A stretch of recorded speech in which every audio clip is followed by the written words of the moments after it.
the first thing we need to start looking at is how to start afresh, how to redirect our energy to the younger ones to ensure that we instill values.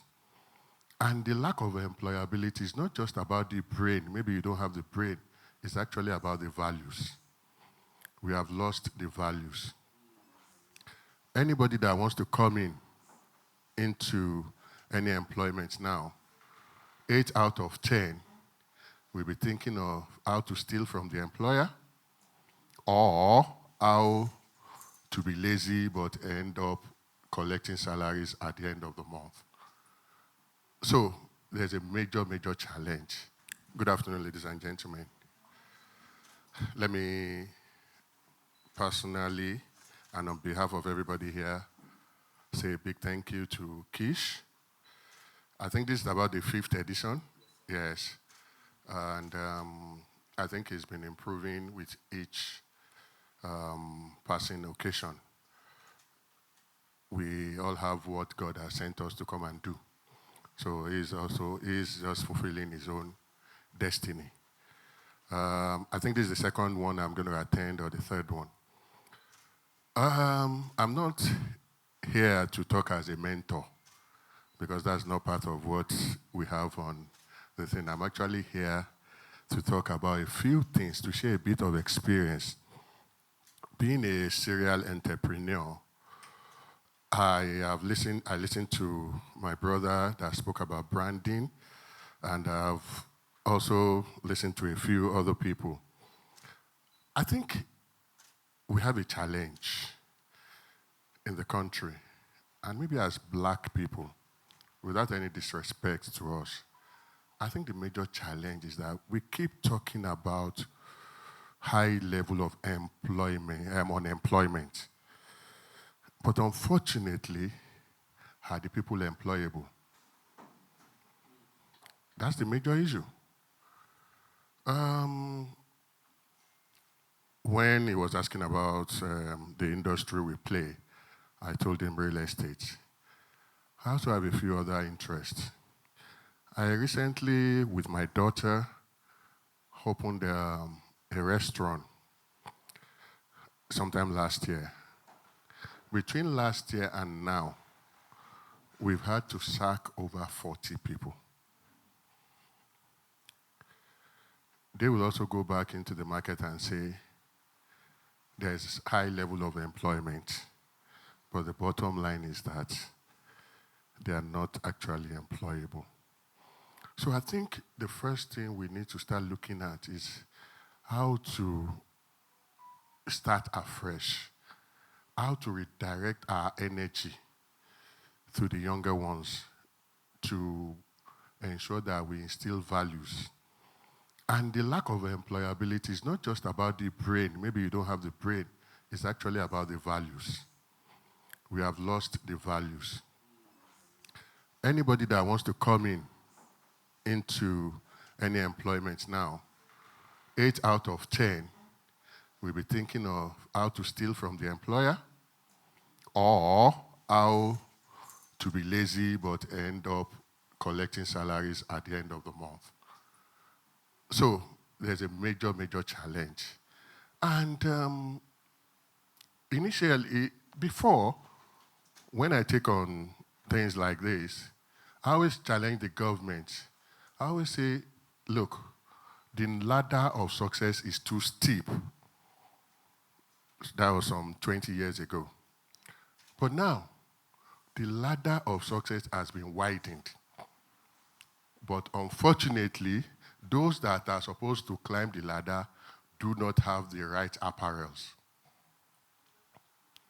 So we really, really need to look into that.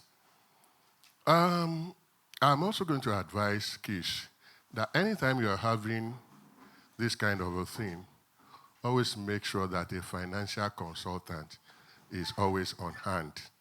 You see, as a brand person, as an entrepreneur, we might unconsciously be telling the people the bright side without taking an in-depth look about individual differences and what challenges individuals will play. But a financial person will always kick us back on track. My brother was talking so much about branding. I love that. But if you're an entrepreneur, a young one, a growing one, the first thing you should be talking about is your budget. Don't step out here and say because you have spoken about branding, that branding will take you to the top, and take all your budget and put it on branding. You need to be able to understand. You need to be able to set your goals. We have individual goals. We have individual challenges. Dangote started with some set of people. It wasn't as if Dangote was the smartest of all. But some people understand the fact that he had better government patronage, and that could propel you. So it depends. There are so many things. But what we must take cognizance of and what we must not lose is the value. The value is very, very important. Again, when you want to go into any business, make sure you do a lot of research. Research these days doesn't cost much. Before, you'll have to be going all over the place, asking questions, sending questionnaires and everything. Don't jump into any business because you think somebody is doing it and is doing it successfully. That's a recipe for failure. Analyze because for you to go into any business, do your research. Take a SWOT analysis. SWOT, I'm sure most of us know that is strengths, weakness, opportunities, and threats. Take a SWOT analysis of yourself and the business. And the fact that, okay, the opportunities, are they enough for me to go into this business? What are the threats? What are my strengths? So we really, really need to understand that. We need to do quite a lot of things. Research is a very integral part of setting up a business. Again, maybe I'm talking from my background because I also have, apart from the engineering background, I also have a background in project management. A project manager feels that even if you deliver a project and it is not delivered to time, a project manager still sees it as a failed project. If it's not delivered to budget, the project manager still sees it as a failed project. If you ask me to build a stadium, and I go and build that stadium to your taste, but the stadium is delivered late, to me, as a project manager, it's still a failed project. So we really need to understand that research is a very key factor when we want to have our businesses. We need to be prepared. We really need to be prepared before we start talking about going into it. Yes, again, we understand when we was talking about, yes, go into it. Yes, go into it, but please go into it prepared. Otherwise, you will have to go back. Again, it's also, when you're talking about, again, we can be seen to be doing a lot of activities, whereas no work is done. We need to understand what activities are needed. So there's a whole lot. And we can do our research now, just taking our screen, just with maybe 5 gig data. We don't need to be going all over the place anymore. Research is reasonable, and you can ask questions. Ask from people that have done it, that have failed. Ask from people that have done it, that have been successful. Ask questions. Look, I always tell people, those that I mentor, I said when you ask questions, there are only 2 ways. Is that a yes or a no? Nobody is going to slap you because you ask me questions. The worst you're going to do is that I'm not going to answer you. So that's it. So please ask a lot of questions. Understand that it is very important for you to know what you want to go into. If you don't know it, I've had businesses I've passed that has been successful. I've gone into things that have been unsuccessful. So I have gone through that, I've gone through the rudiments, and I want people to see that, okay, these are the things that made us fail, these are the things that can make you successful, so that we understand where we're going. The opportunities we had, might not be the same that you are having now. Well, we didn't have the opportunity of the social media when we were starting, but we had families, we had values. They were taught in school. But now, even if you try to teach a child values in school, the father or the mother will come to the school the following day and start fighting the teacher. We were not trained by housemaids. We were trained by either our mother or our father. So there were values, the schools, the homes. But that is changing because there's so much financial demand on the younger generation now. There's so much because the government is failing them. And they have to make efforts to, augment whatever it's available. That's why you see the mother working as a banker, coming home around 10 p.m. The father doesn't even come home until 11. Because when the father closes, he wants to stop somewhere for traffic, manage the traffic, and so on and so forth. Even there's no communal efforts towards training a child anymore. So there are so many things. We've lost a lot of values. We've lost a lot. So we need to redouble our efforts. We need to do so much when we want to start our businesses. Again, yes, you need to look at those that are ahead of you, but you also need to look at yourself and analyze what opportunities you have. And analyze all what opportunities you have before you plunge into any business. Like I said, I am here, I'm not a speaker, I just get crashed. So I just said that I want to share my experience. My sister has said this is in hospitality business. I'm very sure she's going to tell you a lot more about the challenges when it comes to restauranting.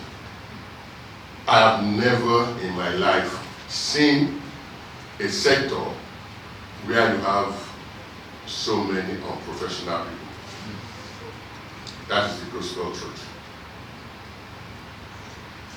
We've moved our kitchen three times because of either theft, trying to cut corners and put out poor quality so that they can, there's so many things. If I tell you that we have sacked about 40 people in 1 year, then you should know that there's crisis in that industry. But again, one thing is this, don't give up. Do your research, manage it well, and don't give up. Thank you so much.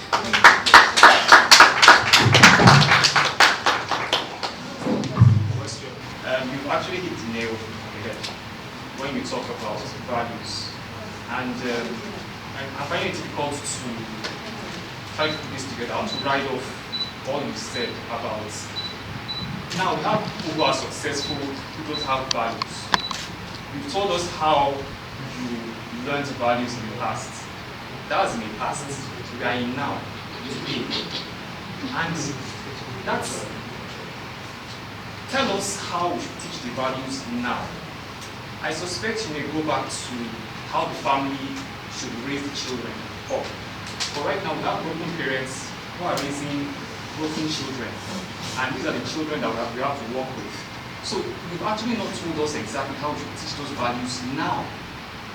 That is the issue we are facing. And if I can go out there, I can be successful, I don't have values, I can come to an event, I can answer my phone call when someone is talking and not go outside. Something like that. So, things like that, just little things like that, just as an example, just tell us exactly, practically, what we should do. Thank you. Thank you. Please, yeah, just take it. Let me just. Thank you. There was something you said that really hit me. In the past, let's say in the time of Dangote, we didn't have social media.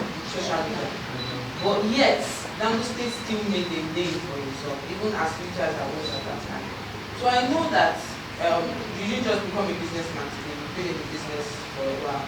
So what would you say, like what medium did you use to, how did you leverage on, how do I want to put it, that you were able to excel in your business, even without social media, even without content creation that we have now? what would you say we use, or businesses like that would take use to, get growth in their business? I have a question. Okay. Please go ahead. Okay. Sir, my question is coming to you personally as an entrepreneur. So you said you and your daughter started a business together. So I want to know, I also have an idea starting a business with my brother and my younger sister. They have the business idea, I do more research, and we want to push it together. As an entrepreneur you are, is it an ideal thing? Because they just say, okay, I can do this thing.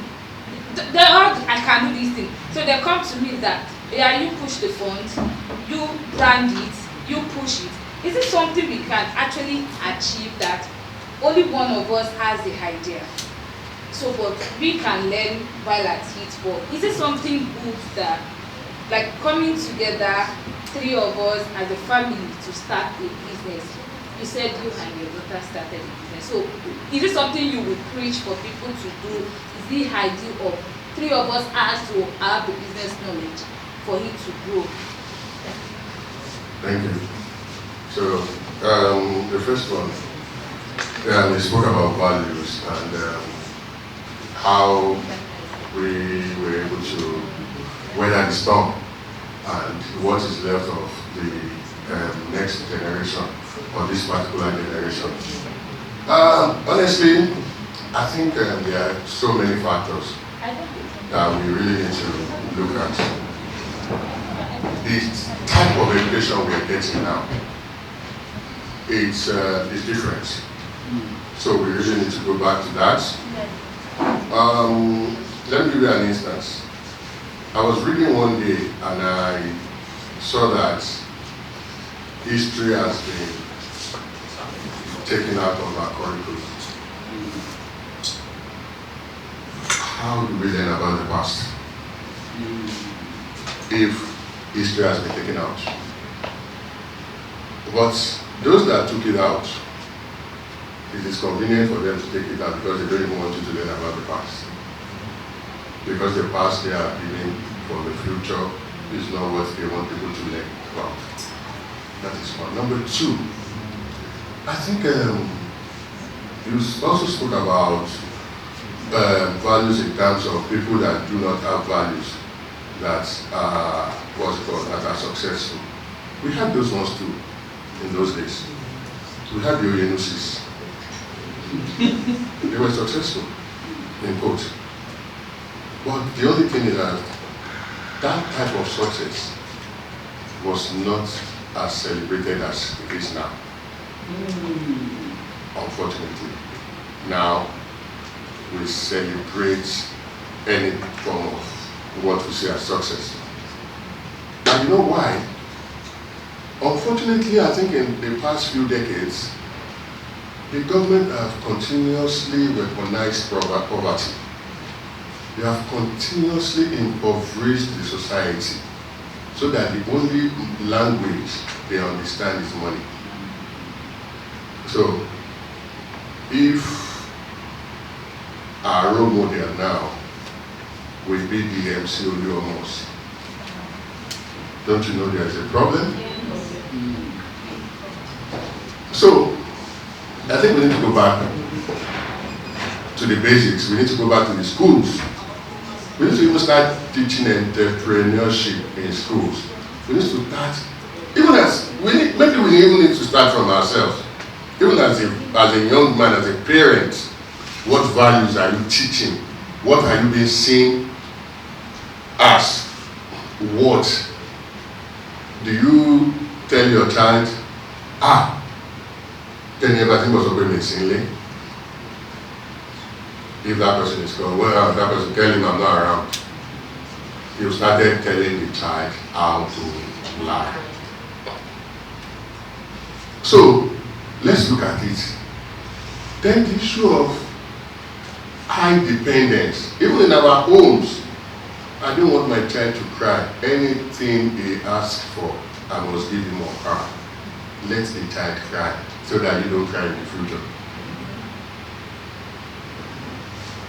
If you don't cry, Now hospital they go leave you when the day they born you. They never carry you come home until you cry. You must cry for that hospital. They say spare the rod and spoil the child. We are not talking about the physical rod. We are talking about boundary enforcement. A child will walk up to the father or the mother now and say, don't be stupid. And you see it as, okay, he's only advising me not to be stupid. Yes, he's advising you or she is advising you not to be stupid, but you are damn stupid. So we need to look at it. It's a whole lot of, it's everywhere. You will see a 17-year-old child bring a Mercedes-Benz C-Class home, and the mother or the father, either of them or both of them, will go on Sunday to celebrate and do Thanksgiving, not asking where did you get that money from. When I was much younger, I'll tell you my own personal experience. I think I was around 9 or 10 years.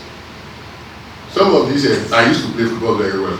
Some of these boys in Adubos, our area brothers, now took me to somewhere very far to play for them in the finals. We now won that competition. I was the most valuable player. They gave me some gifts. I dare not take the gifts home. Because where would I tell my parents that I got the gifts from? But today, they don't want to know how you got the gifts, where you went or whatever. They must help you celebrate it. So are we that type of parents? Do we enforce boundaries in our home? As a woman, do you show respect? As a man, do you respect your woman? Because everything you do, the child learns from it. The child learns more from the home than the school, because the child is very comfortable at home. So values start from so many things. Everybody is now going after money. Even a lot of us here are going after money. I have seen somebody that changed the person she wanted to vote for because of a bottle of Lacasera drink.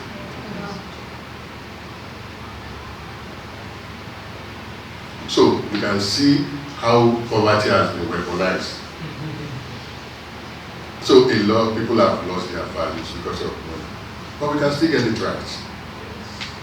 We can get it right by standing out as individuals. Let us even start being the person we want others to be. Let us communicate our values. It's very important. So I think that's the best way I can handle that too. Because I'm not a Gen Z. To my, this time I was talking about Dangote and how we were able to navigate the terrain. You see, yes, those days there were no, there were no social media, blah, blah, blah. But there were other things. We had the conventional media, and it was not as pricey as this. Even look at the journalism now. I read some news and I'm like, now journalists write this one.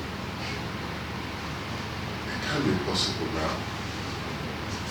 You see, you can hardly read a line without one grammatical error or the other. Look at it. Is there no what's it called, body that superintends over these people? Because everybody has become a journalist. Everybody wants to do anything. Now, we have the print media. I'll tell you I'll share my experience again. When in Adeniyi, when we started one of our shopping complexes there in Awiyaya. So we wanted to market it. That was about 15 years ago or thereabouts. And I called my team, I said, you know what you are going to do? Go and meet all the vendors. We don't have money to pay that VAT. But go and meet all the vendors. Go and talk to them, especially the ones sitting by the gate of residential estates. Go and meet them. Have a discussion with them. Give our flyers to them. Let them put it in their newspapers. Anybody that buys the newspaper must see our flyer. And that worked. So that's thinking outside the box. That really worked. We got some people, because then the traffic in that area was something else. So we got them to be doing some things with the traffic. They will be distributing the flyers. That was another means of communicating our products to them. The restaurant I'm talking about now, Amala Hut, we had a session, I think 3 days ago, and I told them that, look, we are talking about how we are going to navigate this. A lot of them were also talking about social media. I'm a computer engineer, so I know what impact the social media has. But I told them that, look, you must be able to sieve the demography. The physical people present here are very important. Your conversion rate with the social media is going to be less than 2%. But target those that live around there. Those are the ones that are going to buy your food. When I told them that we can use flaggers, everybody shouted, oh, guy, what are you talking about? I said, flaggers are people that they call them crossers at times. They hold the flag, so when the children want to cross, they will stop vehicles for them. I said, just let's talk to the local government. Let's have flaggers. Let's brand them in our Amala Hut and our phone numbers. And I say, you see, it's about thinking outside the box. So we really need to understand that. To Madam Family Business. To be candid, me and my daughter, my first daughter, we have a very good relationship. An extremely good relationship. So she's a lawyer, but you need to determine where you are with your family members before you go into businesses. I know that it's easier with father and daughter or father and son, because eventually the son or the daughter might say, okay, maybe when the man grows old, maybe it's me that will inherit it. But that might not work with brothers and sisters. Again, if in any business, not even family, if you are the owner of the idea and you want to go into business, monetize your idea. People don't appreciate ideas. They only appreciate the people that put the money down. That doesn't work. Monetize your idea. If you don't monetize your idea, you'll end up regretting it in the future. Even if possible, what's it called? Make sure you not only monetize it, but make sure that you do, what's it called? You make sure that you register it. Maybe your logo, maybe your thing, so that other people will not steal it. Yes, I don't have a problem with going into businesses with brothers or sisters, but do it right. Do it as if you're doing it with an outsider. Use your head, not your heart. The moment you use your heart, you're in trouble. But make sure you use your head. When you get back home, you can be doing family thing. But when you are in the office, make sure you do the right thing. Otherwise, especially if you are the owner of the idea and they bring money, they'll tell you that maybe they own 80%. Your idea might be worth 80%, theirs 20%.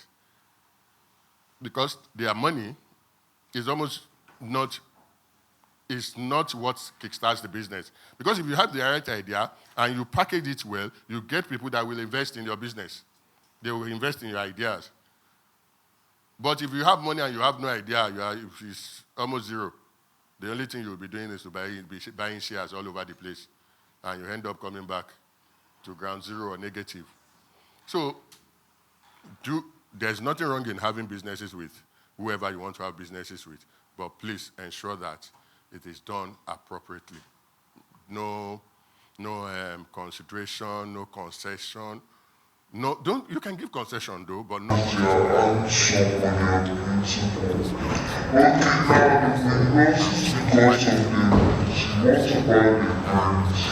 Family business, doing businesses together, and I've seen people that, as a matter of fact, the family was torn apart just because of that business. So let's use our head, not your heart. I'm very sure I've answered the questions, so I can take my leave now. Thank you.